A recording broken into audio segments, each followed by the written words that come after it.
सामान ढोने वाली चुड़ैल। पूरा गांव चुपचाप सोया हुआ था।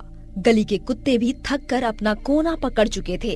अचानक से एक कुत्ता उठता है और इधर उधर देखकर चुपचाप सो जाता है। उसी गांव के एक रेलवे स्टेशन पर एक छोटी सी झोपड़ी में कोई जगा हुआ था। उस झोपड़ी में किसी का आना जाना नहीं था, लेकिन उस दिन उस झोपड़ी के अंदर से एक रोशनी निकल रही थी। चारों तरफ सन्नाटा था, लेकिन रात के कीड़े अपनी आवाज निकालकर अपने होने का एहसास दिला रहे थे। उस रोशनी से एक भयानक चुड़ैल पैरों में छम छम करती हुई रेलवे स्टेशन तक पहुंच जाती है। तभी अचानक से रेलवे स्टेशन की लाइट ऑन ऑफ होने लगती है। अरे ये क्या, ये लाइट ऑन ऑफ क्यों हो रही है? तभी जोरों की हवा चलने लगती है और एक सामान ढोने वाली मालगाड़ी अपने आप रेलवे स्टेशन पर चलने लगती है, जिसे देखकर वो औरत बहुत घबरा जाती है। ये क्या हो रहा है? ये अपने आप कैसे चल रही है? यहाँ कुछ तो गड़बड़ है। तभी उस औरत को अपने पीछे किसी के होने का एहसास होता है। जैसे ही वो पीछे मुड़कर देखती है, उसके पीछे कोई नहीं होता और वो बहुत डर जाती है। आखिर ये सब क्या हो रहा है? कुछ समझ में नहीं आ रहा है। अब इतना सारा सामान लेकर मैं घर कैसे जाऊंगी? वो औरत ये सब सोच रही होती है कि इतने में उसके पास रखा हुआ सामान हवा में उड़कर सामान ढोने वाली मालगाड़ी पर अपने आप आ जाता है, जिसके बाद वो सामान ढोने वाली मालगाड़ी अपने आप रेलवे स्टेशन पर चलने लगती है। हे भगवान, मेरी रक्षा करो, मुझे तो यहाँ कुछ गड़बड़ नजर आ रहा है। पता नहीं अब मेरा क्या होगा। ये सोचकर वो बेचारी औरत सामान ढोने वाली मालगाड़ी के पीछे चलने लगती है। वो उसके पीछे चलती चलती रेलवे स्टेशन के बाहर आ जाती है, जिसके बाद वो मालगाड़ी अचानक से रुक जाती है। ये देखकर वो औरत अपना सामान उतारने उसके पास जाती है कि अचानक से उस मालगाड़ी के सामने एक भयानक चुड़ैल आ जाती है। नहीं छोड़ूंगी किसी को, नहीं छोड़ूंगी किसी को भी, सबके सब मरेंगे। कोई इस रेलवे स्टेशन से बचकर नहीं जा पाएगा। वो औरत बहुत डर जाती है और वहाँ से भागने की कोशिश करती है, लेकिन तभी चुड़ैल के लंबे लंबे हाथ उस औरत के पैर पकड़ लेते हैं और उसे जमीन पर गिरा देते हैं।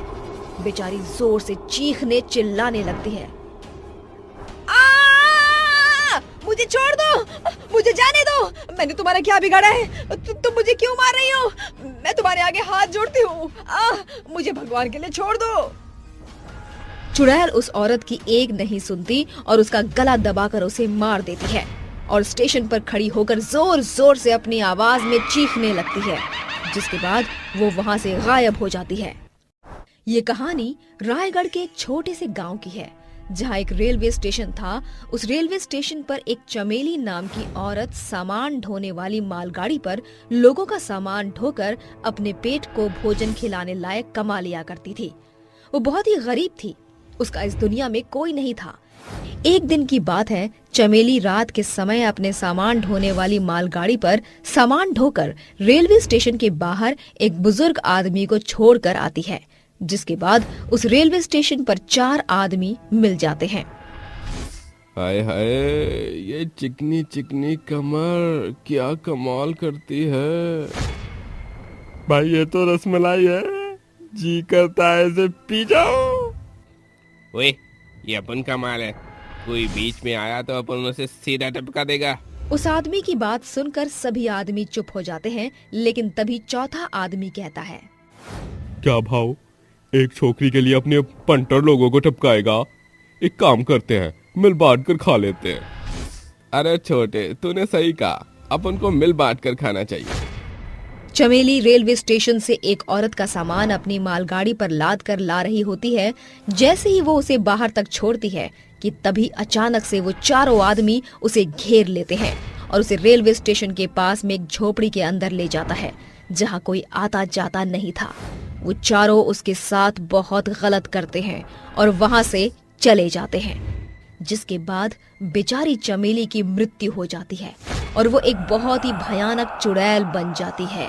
और उसके बाद एक दिन एक श्याम नाम का आदमी रेलवे स्टेशन पर आता है उसके पास कई सारा सामान होता है कि तभी चमेली अपनी माल गाड़ी लेकर उसके पास जाती है। साहब, आपका सामान बहुत सारा है, क्या मैं इसे उठाने में आपकी मदद करवा दूं? केवल 10 रुपए लूंगी। वो आदमी चमेली की शक्ल देखते ही बहुत खुश हो जाता है, क्योंकि चमेली बहुत ही खूबसूरत थी। जिसके बाद वो उसे सामान छोड़ने के लिए हाँ कर देता है। जैसे ही रात के समय चमेली उसे बाहर की तरफ लेकर जाती है, वो अपने असली भयानक चुड़ैल के रूप में आ जाती है। अब तू मेरे हाथों मरने से बच नहीं सकता। ये कहकर चुड़ैल श्याम को मार देती है। ऐसे ही धीरे धीरे चुड़ैल रात के समय प्लेटफॉर्म पर रुकने वाले हर एक आदमी को मार देती है। किसी को नहीं छोड़ूंगी, सबको मार दूंगी, कोई नहीं बचेगा। अपना बदला पूरा करके ही रहूंगी। आए दिन उस प्लेटफॉर्म पर से लोगों के मरने की खबर आने लगती है, जिसके बाद ये न्यूज़ गांव के कोने कोने तक पहुंच जाती है। सरकार द्वारा पुलिस इसका पता लगाने की बहुत कोशिश करती है, लेकिन उन्हें किसी के खिलाफ कोई सबूत नहीं मिलता। तभी गांव के सभी लोग इकट्ठा होकर विचार करते हैं। अगर ऐसा ही चलता रहा तो ये चुड़ैल किसी को नहीं छोड़ेगी। कई सालों से वो चुड़ैल रेलवे स्टेशन पर कब्जा करके बैठी है, हमें उसे वहाँ से मुक्त करना ही होगा। तभी एक बूढ़ी औरत खांसते हुए कहती है, रेलवे स्टेशन के पीछे एक छोटी सी बस्ती है और उस बस्ती के पीछे 2 पहाड़ों के बीचों बीच एक तालाब है। उस तालाब के पास एक अघोरी बाबा तपस्या करते हैं और वो बहुत ही बलशाली हैं। अगर कोई उन्हें यहाँ ले आए तो उस चुड़ैल का सर्वनाश तो हो सकता है। उस बूढ़ी औरत की बात सुनकर गांव का एक विशाल नाम का लड़का अघोरी बाबा को लेकर आने के लिए निकल जाता है। वहीं दूसरी तरफ रात हो जाती है और रात के समय चुड़ैल अपना शिकार करने के लिए दोबारा निकलती है। रेलवे स्टेशन पर एक आदमी के अलावा और कोई नहीं होता। तभी अचानक से आसपास की चीजें हिलने लगती हैं और एक सामान ढोने वाली मालगाड़ी अपने आप चलने लगती है, जिसे देखकर वो आदमी बहुत डर जाता है। हे भगवान, लगता है चुड़ैल वापस आ गई है, मुझे यहाँ से निकलना होगा। आदमी वहाँ से निकलने की कोशिश करता है, लेकिन तभी चुड़ैल उसके सामने आकर खड़ी हो जाती है। कहाँ जा रहा है? मुझसे बचकर? मैं किसी को नहीं छोड़ूंगी, सबको मार दूंगी। मेरे हाथों से कोई आदमी नहीं बचेगा। ये कहकर वो अपने लंबे लंबे हाथों से उस आदमी का गला घोटने वाली होती है। इतने में विशाल वहाँ अघोरी बाबा को लेकर आ जाता है। रुक जा चुड़ैल, इस बेचारे आदमी को क्यों मार रही है? इसने तेरा क्या बिगाड़ा है? मुझे मर्द जात से नफरत है, मैं किसी को नहीं छोड़ूंगी।